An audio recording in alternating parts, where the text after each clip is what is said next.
नमस्कार। कृषि दर्शन कार्यक्रम में आप सभी दर्शकों का बहुत बहुत स्वागत है। दर्शकों, बकरी पालन एक लाभदायक व्यवसाय है और ग्रामीण क्षेत्रों में इसे आसानी से व अत्यधिक रूप से अपनाया जाता है। जी हाँ दर्शकों, बकरियों के उत्पादन में स्वच्छ आवास और अच्छे स्वास्थ्य की आवश्यकता होती है। जी हाँ, उचित देखभाल और उसके प्रबंधन से ही बकरियों के पालन और इसके उत्पादन में बढ़ोतरी होती है। तो दर्शकों, आज इस कार्यक्रम में हमारी चर्चा का विषय है कि बकरी के प्रमुख रोग एवं इसके नियंत्रण के उपाय। और इस विषय में अधिक जानकारी देने के लिए हमारे स्टूडियो में आज उपस्थित है doctor Jayasundar, head animal science division, carry. तो डॉक्टर जयसुंदर जी, आपका हमारे इस कार्यक्रम में बहुत बहुत स्वागत है। नमस्कार जी। तो दर्शकों, हम आपको बता दें कि यह एक लाइव फोन इन कार्यक्रम है। विषय से संबंधित किसी भी प्रकार के सवाल आप हमसे पूछना चाहते हैं तो आपकी टीवी स्क्रीन पर नंबर दिखाई जा रहे हैं। आप हमें कॉल करके अपने सवाल पूछ सकते हैं और इस कार्यक्रम से जुड़ सकते हैं। तो सबसे पहले जयसुंदर जी, हम आपसे जानना चाहेंगे कि अंडमान तथा निकोबार द्वीप समूह में बकरी पालन का क्या महत्व है? जी, बकरी पालन का अंडमान निकोबार द्वीप समूह में बहुत ही अच्छा एक महत्व है। हम देखेंगे कि जो भी यहाँ पे जानवर हैं, या तो गाय है, भैंस है, बकरी है, सुअर है या तो मुर्गी है, सबसे ज्यादा जो संख्या है बकरी की है और सबसे ज्यादा फायदा भी जो होता है बकरियों से होता है। और बकरियों को हम आमतौर पर गरीबों के गाय भी कहते हैं, या तो एटीएम भी कहते हैं, या तो आप उसे एनी टाइम मनी भी कह सकते हैं, या तो ऑटोमेटेड टेलर मशीन भी कहते हैं। बोलने का तात्पर्य यह है कि जब भी किसान भाई या तो जो भी पशुपालक हैं या तो बकरी पालक है, उनको पैसों की जरूरत होती है, तो आराम से जो भी ये बकरी हो या बकरा हो उसे बेचकर आराम से उसे पैसा प्राप्त कर सकता है। और हम यह भी देखेंगे कि इसे पालने के लिए खर्च बहुत ही कम होता है, मतलब जितना जो लागत आता है उतना नहीं लगता है। और कहीं में भी हम आराम से बकरी को पाल सकते हैं, घर के पिछवाड़े भी कर सकते हैं, छोटा सा शेड बना सकते हैं, और इसमें खाने का भी खर्चा आता है और देखभाल करने के लिए भी हमें उतना ध्यान देने की आवश्यकता नहीं होती है जितने हमें दूसरे जानवरों में होती है। जी, अब हम आपसे जानना चाहेंगे कि हमारे द्वीप समूह में यानी कि अंडमान तथा निकोबार द्वीप समूह में आमतौर पर बकरियों में ऐसी कौन कौन सी बीमारियां हैं जो पाई जाती है? जैसे मैंने कहा कि बकरियों का बहुत ही ज्यादा महत्व है, लेकिन महत्व तभी होगा जब हम उसकी देखभाल अच्छे से करेंगे। देखभाल करने में सबसे पहला आता है कि उसमें रख रखाव का प्रबंधन, उसमें खान पान यानी कि खाने का दाने का प्रबंधन होता है, आवास का प्रबंध होता है। अगर ये सब अगर ठीक है तो बीमारी कभी आएगा नहीं। तो क्या होगा, उसका स्वास्थ्य भी अच्छा बना रहेगा। लेकिन क्या होता है कि कभी कभी किन्हीं कारणों से जानवरों में भी यानी कि बकरियों में भी बहुत सारी बीमारियां आ सकती है। इन द्वीपों में भी ये देखा गया है कि बहुत सारी बीमारियां बकरियों में होती है, लेकिन आमतौर पर अगर हम मुख्य भूमि से अगर हम इसकी तुलना करें, बहुत ही कम बीमारी यहाँ पे मुख्य भूमि में हम देखेंगे बहुत सारी भयंकर भयंकर बीमारी होती है। जब आता है तो उनका प्रकोप से बहुत ही गाँव में एक साथ कई बकरियां मर जाती है और उनका संक्रमण भी बहुत ही तेजी से फैलता है। लेकिन इन द्वीपों में हमने देखा है कि उतनी ज्यादा बीमारियां नहीं है, लेकिन कुछ कुछ जो बीमारी है यहाँ पे बहुत ही ज्यादा फैली है, और उसे जानने की हमें बहुत ही अच्छी आवश्यकता है। जी डॉक्टर, आपसे अब हम जानना चाहेंगे कि वायरस या विषाणु से होने वाली बकरियों में क्या क्या बीमारियां होती हैं?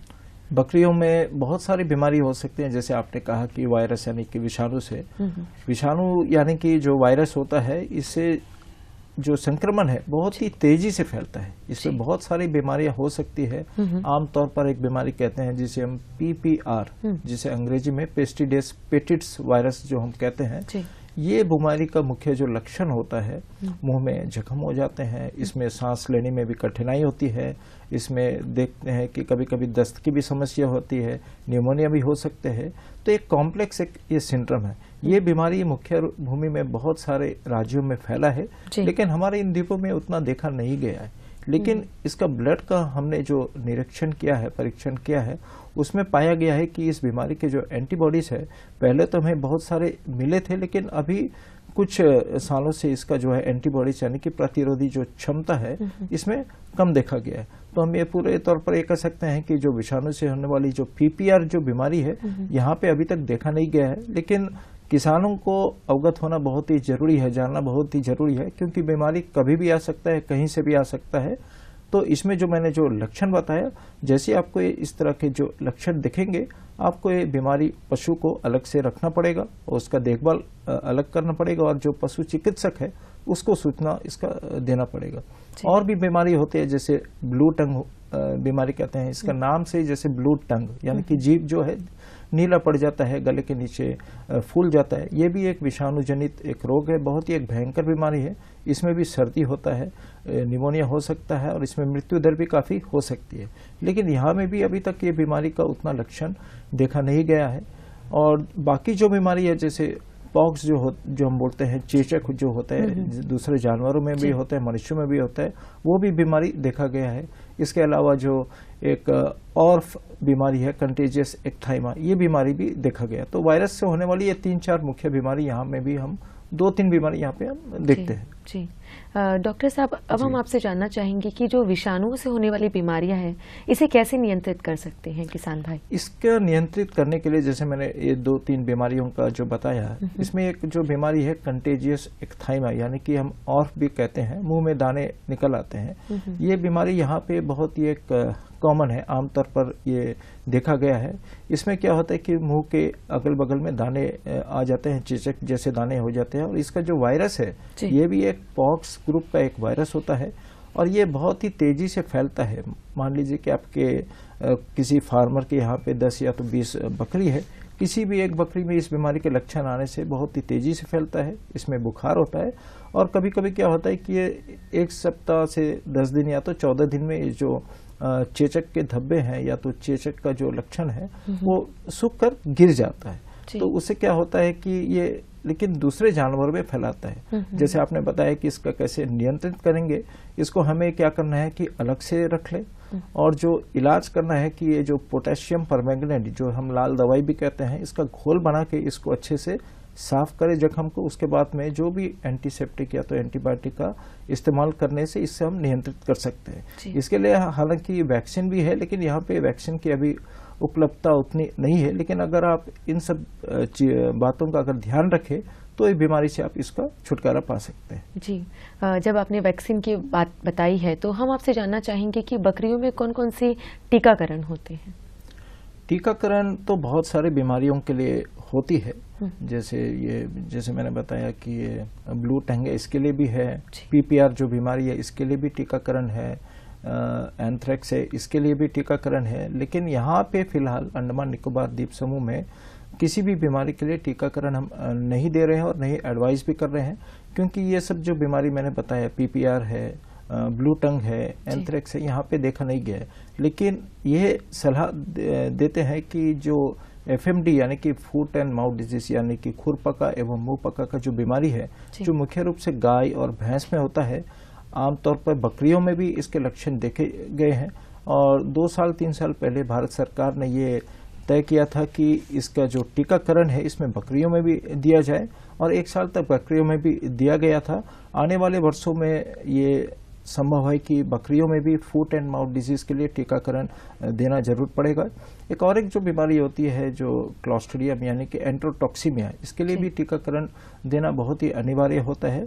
यहाँ पे फिलहाल टीकाकरण का उतना ज़्यादा ये नहीं है, क्योंकि उतना ज़्यादा प्रकोप अगर देखा नहीं गया है। लेकिन ये सलाह ये करते हैं कि जब ये जो 2-3 मैंने बीमारी का जो जिक्र किया है, इसका अगर टीकाकरण दे तो बकरियों को बीमारी से पहले ही हम बचाव कर सकते हैं। जी डॉक्टर, जैसे कि आमतौर पर ये खुरपका और मुंहपका बीमारी गाय और भैंसों में देखा जाता है और अभी आपने कहा कि ये बकरियों में भी देखा जाता है, तो बकरियों में इसका नियंत्रण कैसे कर सकते हैं? बकरियों में वैसे तो उतना ज़्यादा लक्षण नहीं देखा गया है। मुख्य रूप से ये लक्षण देखते हैं कि इसमें मुंह में जख्म आ जाते हैं, पैर में खुर में थोड़ा सा सड़न हो जाता है, लंगड़ापन की समस्या होती है। ये जो 3-4 जो लक्षण है बकरियों में आमतौर पर ये देखा गया है। तो उसमें क्या होता है कि इसका जो मैंने बताया कि एक ही उपाय है, इसको आप अलग रखें।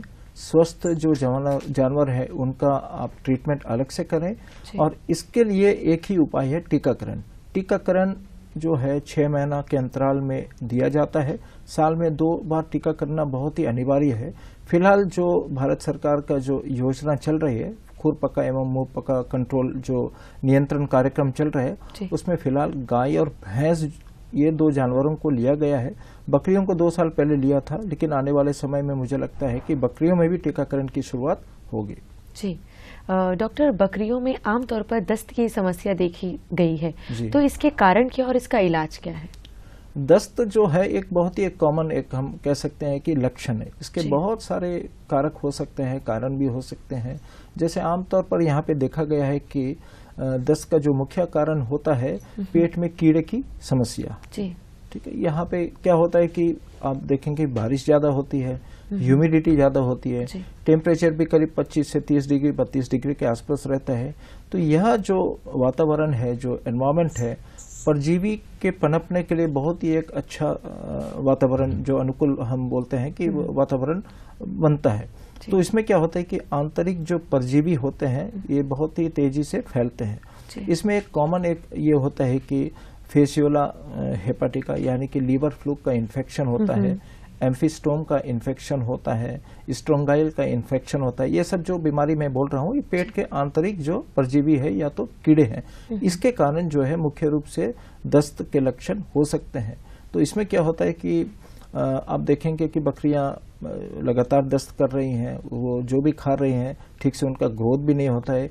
एक और एक जो दस्त होता है जो लाल कलर का होता है, जो मुख्य रूप से जो छोटे बच्चे होते हैं बकरियों के, करीब 4 सप्ताह से कम या तो बड़े में भी होता है, लेकिन छोटे बच्चों में ज्यादा देखा गया है। उसमें दस्त का जो कलर होता है लाल, ये इस कॉक्सिडिया नामक एक परजीवी से होता है। तो ये सब कारण हो सकते हैं दस्त का कारण। इसके अलावा जो स्कोर भी बोलते हैं, बहुत सारे बैक्टीरियल इन्फेक्शन होता है, एंटेरोटॉक्सीमिया होता है, इन सब कारणों से भी दस्त का जो है लक्षण देखा गया है यहाँ पे। जी, तो इसका इलाज कैसे कर सकते हैं?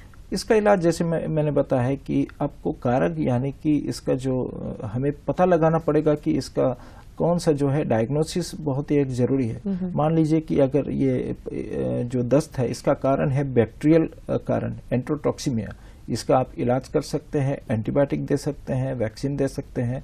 अगर मान लीजिए कि एक बहुत ही सरल उपाय है, आपको ये जो फीकल यानी कि उनके जो गोबर है इसका निरीक्षण कराना पड़ेगा, इसका टेस्ट कराना पड़ेगा। उससे हमें ये पता लग जाएगा कि पेट में कौन से जो कृमि है उसके जो है अंडे हैं। तो उसे देखकर हम ये कृमिनाशक, उचित कृमिनाशक का उपयोग कर सकते हैं। और कम से कम साल में 3 या तो 4 बार इसका उपयोग करना बहुत ही जरूरी है, खासतौर पे बारिश होने के पहले और बारिश होने के बाद में इसका उपयोग बहुत ही जरूरी है। और ये जो कृमि मैंने बताया, इसका जो जीवन चक्र है, एक जो छोटे घोंगे होते हैं जो घास के पत्ते में चिपके होते हैं, तालाब के बगल में आप देखेंगे कि छोटे छोटे घोंगे होते हैं, इसका जो परजीवी का जो जीवन चक्र है इन घोंगों से होकर गुजरता है। तो हमें ये भी नियंत्रण के लिए एक तो कृमिनाशक औषधि का आप उपयोग करें साल में कम से कम 3 या 4 बार। उसके बाद एक घोंगे का नियंत्रण भी आप कर सकते हैं। घोंगों का नियंत्रण के लिए आप बतख पालन कर सकते हैं। बतख भी आराम से बहुत ही चाव से ये घोंगों को खाती हैं। उससे हमारा 2 लाभ हो जाएगा, एक तो उन्हें प्रोटीन का सोर्स भी मिल जाएगा और घोंगों का नियंत्रण भी हो जाएगा। इसके अलावा आप ये भी उपाय कर सकते हैं कि मान लीजिए कि आप अगर बकरियों को गले में रस्सी बांधकर आप चराते हैं, एक जगह में कभी भी नहीं चराइए, कम से कम उसे हर दिन अलग अलग जगह में चराइए। तो क्या होता है, ये जो परजीवी का जो जीवन चक्र है करीब 21 दिन का होता है, तो हमें वो साइकिल को ब्रेक करना पड़ता है। तो क्या करेंगे कि हम एक दिन एक जगह चराएंगे, दूसरे दिन दूसरे जगह। तो इस तरह करने से बहुत हद तक हम इन परजीवियों से नियंत्रण पा सकते हैं। जी जी। तो डॉक्टर, अब हम आपसे जानना चाहेंगे कि परजीवियों के कारण जो है बकरियों में आमतौर पर कौन कौन सी बीमारियां होती है और इसका नियंत्रण हम कैसे कर सकते हैं? परजीवी एक्चुअली बहुत प्रकार के हो सकते हैं। जैसे आंतरिक परजीवी भी हो सकते हैं, जो बाह्य परजीवी या तो एक्सटर्नल पैरासाइट हम जिसे कहते हैं हो सकते हैं। आंतरिक परजीवी जैसे मैंने बताया कि लीवर फ्लूक हो गया, एम्फिस्टोम हो गया, एम्फिस्टोम, लीवर फ्लूक, उसके बाद में टीनिया जो गोल कृमि होते हैं, चपटे कृमि होते हैं, ये सब कृमि जो है पेट में इसमें अफेक्ट करते हैं। इसके अलावा जो एम्फिस्टोम होते हैं, जो इमेच्योर इसके जो फ्लूक होते हैं, ये भी अंतड़ी जो है उसमें काफी हद तक नुकसान करते हैं। और इसका जो लक्षण है डायरिया होगा, गले के नीचे में सूजन आ जाएगा, पेट फूल जाएगा, और जो बकरियों के जो बाल है उखड़े उखड़े दिखेंगे, ग्रोथ ठीक से नहीं होगा। आप कम से कम 10 महीना 12 महीना का बकरी भी देखेंगे कि उसके पैर छोटे हैं, हाइट नहीं है, पेट का फूलना, ये सब जो लक्षण है ये आंतरिक परजीवियों के कारण होता है। उसके अलावा जो बाह्य परजीवी यानी कि एक्सटर्नल जो हम पैरासाइट बोलते हैं, इसमें बहुत सारे आ सकते हैं, जैसे टिक्स हो गया जिसे हम किलनी भी कहते हैं, और माइट्स हो गया। ये सब जो है बाह्य परजीवियों में होने वाली बीमारियां यहाँ पे देखा गया है। जी, और इसका नियंत्रण कैसे कर सकते हैं अगर परजीवियों की वजह से? इसका नियंत्रण के लिए जैसे मैंने बताया कि आंतरिक परजीवियों के नियंत्रण का एक ही मात्र उपाय है, इसे डीवॉर्मिंग। डीवॉर्मिंग भी आपको ये करना पड़ेगा कि ऐसा नहीं है कि हम एक ही दवाई, मान लीजिए कि एक एल्बेंडाजोल है जो ब्रॉड स्पेक्ट्रम है, बहुत सारे जो परजीवी है उसके लिए काम आते हैं, लेकिन इसका भी इस्तेमाल आप ऐसा नहीं कि बार बार करें। एक बार आप इस एंटीबायोटिक एंथेलमिंटिक का उपयोग करें, अगली साल दूसरे जो है दवाई उसका इस्तेमाल करना है, तो क्या होता है कि इसमें रेसिस्टेंट उत्पन्न हो जाता है जी। तो इसमें क्या होगा कि दवाई जो है काम करना छोड़ देगा। तो बहुत सारे केसेस में हम लोगों ने ये देखा है कि किसान भाई ये कीड़ा का दवाई पिलाते हैं लेकिन वो काम नहीं करता है। इसमें एक दो चीजों का और भी ध्यान देना पड़ेगा कि डोज जो है बहुत ही सही मात्रा में पिलाना चाहिए।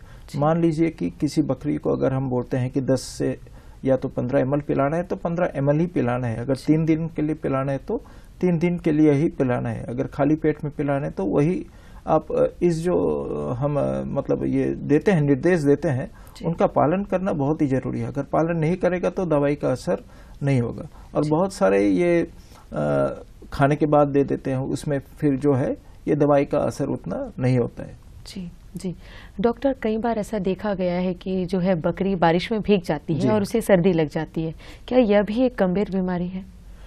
निमोनिया जो हम आमतौर पर कहते हैं बारिश से भीगने के कारण होता है, एक बहुत ही आम बीमारी हम कह सकते हैं बकरियों में।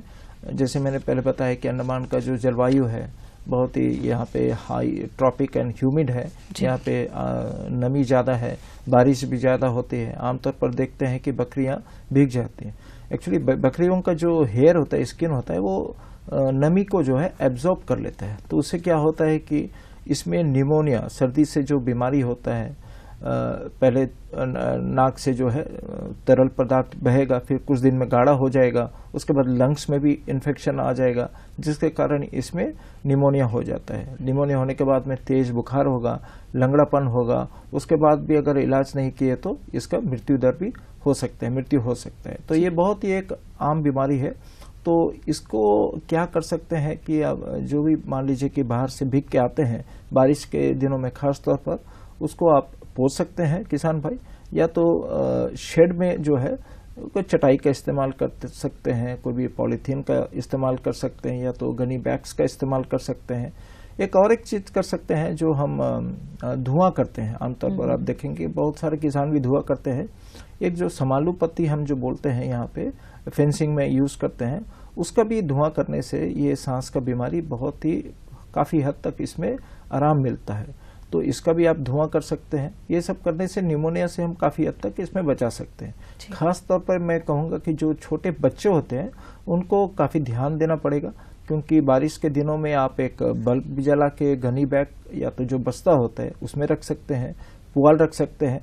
तो इन सब चीजों का अगर आप सही तरीके से पालन करेंगे तो निमोनिया का जो खतरा होता है उससे काफी हद तक हम उससे नियंत्रण पा सकते हैं। जी जी डॉक्टर, किलनी की समस्या भी देखा गया है बकरियों में, तो इससे क्या संक्रमण बढ़ सकता है और इसे कैसे नियंत्रित कर सकते हैं? किलनी जो हम आमतौर पर जो टिक्स कहते हैं बकरियों के स्किन में चिपके रखते हैं, सिर्फ बकरियां नहीं है, सिर्फ गाय, सभी जो भी जानवर है इसमें चिपके होते हैं। आमतौर पर इसका जो प्रकोप है गर्मी के दिनों में ज्यादा देखा गया है कि ये जंगल में होते हैं, जब चरने में जाते हैं उसके बदन से चिपक जाते हैं। तो किलनी से क्या होता है कि इसका डायरेक्ट नुकसान क्या होता है, इसमें वो खून चूसते हैं और बहुत सारे किलनी जो है बहुत सारी बीमारियां भी फैलाती हैं। और बहुत सारी जो बीमारी मैंने बोला है कि परजीवियों से होने वाली जो बीमारियां हैं वो भी फैलाती हैं। तो इसमें दोनों ही खतरा हो सकता है। एक तो डायरेक्ट सीधे खून चूसने से बकरियों में एनीमिया यानी कि खून की कमी हो जाती है। जब खून की कमी होती है तो बकरियों में इम्यूनिटी जो है होती है, प्रतिरोधक जो क्षमता होती है वो भी कम हो जाती है। खाना पीना में भी कमी हो जाती है, उसमें ग्रोथ ठीक से नहीं आएगा। तो ये एक बहुत ही आम समस्या है। तो इसके लिए कई सारे किसान भाई बहुत सारा इलाज करते हैं। केमिकल इलाज भी है, हर्बल इलाज भी है। केमिकल के लिए बहुत लोग ये ब्यूटॉक्स नामक एक दवाई आता है, उसका भी आप घोल बना के इसको डिपिंग कर सकते हैं। डिपिंग यानी कि उसमें आप डुबा के इसका जो पानी है उसके शरीर में आप रगड़ कर उसका किडनी से बचाव कर सकते हैं। और जहाँ पे ये बकरियों का आप रखते हैं, जो शेड है, जो घर बनाए हैं, वहाँ में भी इसका छिड़काव कर सकते हैं। लेकिन क्या होगा, बकरियाँ फिर चरने के लिए जाएंगे, फिर उसमें आ जाएगा। तो इसके लिए हमारे संस्थान ने एक हर्बल एक दवाई का भी हमने बनाया है, जिसे हम टिक क्योर के नाम से जानते हैं। ये टिक क्योर को अगर आप लगाने से किडनी से काफ़ी हद तक ऑलमोस्ट 100% जो है क्योरेबल है। आराम से कुछ दिनों में मर के झड़ के आराम से गिर जाता है। इसका भी आप इस्तेमाल कर सकते हैं, हमसे संपर्क कर सकते हैं। ये हमने लाइसेंस भी कर दिया है, कमर्शलाइज भी कर दिया है। तो ये आप करने से बहुत ही हद तक किडनियों से आराम से आप निजात पा सकते हैं। जी जी डॉक्टर, अब हम आपसे जानना चाहेंगे कि जैसे हम बात कर रहे हैं बीमारियों की, तो बकरियों में जो बीमारियां होती है क्या वो मनुष्यों में भी फैल सकती है? मनुष्यों में भी जो कई सारे बीमारियां होती हैं जिसे हम जूनोटिक डिजीज कहते हैं, जानवरों से मनुष्यों में होता है। कुछ कुछ जो बीमारियां हैं इसमें मनुष्यों में भी फैल सकती हैं। जैसे एक बीमारी है ब्रूसेला। ब्रूसेला जो बकरियों में एबॉर्शन करती है, ये बीमारी भी मनुष्य में आ सकती है। मनुष्य में आने से इसमें बुखार हो सकता है, इसमें सूजन आ सकता है, लंगड़ापन आ सकता है। तो ये एक बीमारी हो गया ब्रूसेला। उसके बाद लिस्टेरिया हो गया। लिस्टेरिया नामक एक दूसरी बीमारी है। ये बीमारी होने से भी मनुष्य में आ सकते हैं। इसमें दस्त होता है और भी ये कॉम्प्लिकेशन होने से गंभीर अवस्था में इसमें मृत्यु भी हो सकती है। इसके अलावा जैसे मैंने एक बीमारी बताया था कंटेजियस एक्थाइमा, जो मुंह में दाने निकल आते हैं बकरियों के, यह बीमारी मनुष्यों में फैल सकता है। इससे क्या होता है, हाथ में या तो उंगली में भी उसी तरह के जो है दाने आ सकते हैं। इसके अलावा और भी बकरियों में बीमारी होती है जैसे केसेस लिम्फेडेनाइटिस, उसका भी उतना ज़्यादा देखा नहीं गया है, लेकिन 1 या 2 केसेस ऐसे देखे हैं। ये जो लेकिन जो 3-4 बीमारी मैंने जो जिक्र किया है, ये इस बीमारी जो है मनुष्यों में भी आने की संभावना हो सकती है। जी जी डॉक्टर, जैसे कि हमने आरंभ में बताया था कि बकरी के पालन के लिए स्वच्छ आवास और अच्छे स्वास्थ्य की आवश्यकता होती है, तो क्या बकरी के पोषक तत्वों की कमी के कारण भी उनमें बीमारियां होती हैं? बकरियों को जो पोषक तत्व यानी कि जो हम प्रोटीन, कार्बोहाइड्रेट हो गया, फैट हो गया, मिनरल्स हो गया, विटामिन्स हो गया, पानी, इन सब की भी आवश्यकता होती है। जब हम भी जो खाते हैं कोई भी एक तत्वों की कमी हो जाती है तो हमें उसका जो है बीमारी उत्पन्न होने की संभावना हो सकती है। इसी तरह जानवरों या तो बकरियों में भी इनमें से किसी भी चीज की अगर कमी हो जाए तो उसमें जो है बीमारी उत्पन्न होने की समस्या हो सकती है। आमतौर पर यह देखा गया है कि अंडमान निकोबार द्वीपों की जो जमीन या तो मिट्टी है, इसमें कुछ कुछ सूक्ष्म पोषक तत्वों की कमी है, जैसे जिंक हो गया, इसमें फास्फोरस की भी कमी है, इसमें कोबाल्ट की भी कमी है। इससे क्या होता है कि इनफर्टिलिटी यानी कि बांझपन की समस्या हो सकती है और जो कभी ठीक से प्रजनन करने में समस्या उत्पन्न हो सकती है। इस तरह का जो बीमारी देखा गया है, स्किन के भी इन्फेक्शन हो सकती है, ग्रोथ के भी समस्या हो सकती है। तो आमतौर पर मैं ये कहूँगा कि इसका इलाज के लिए मिनरल मिक्सचर यानी कि खनिज तत्वों का जो है मिश्रण एक जो मिलता है मिनरल मिक्सचर, इसे आप आहार में या तो दाना में कम से कम 1 या 2% मिलाकर इसे देना बहुत ही आवश्यक है। जी डॉक्टर, स्वस्थ बकरी पालन के लिए किन किन बातों का ध्यान रखना चाहिए और जिससे जो है अधिक से अधिक लाभ कमा सके हमारे किसान भाई बहन? स्वस्थ बकरी पालन के लिए 4-5 चीज़ों का ध्यान रखना बहुत ही जरूरी है। जैसे मैंने कहा कि अच्छा जो आवास का प्रबंधन होना बहुत ही जरूरी है।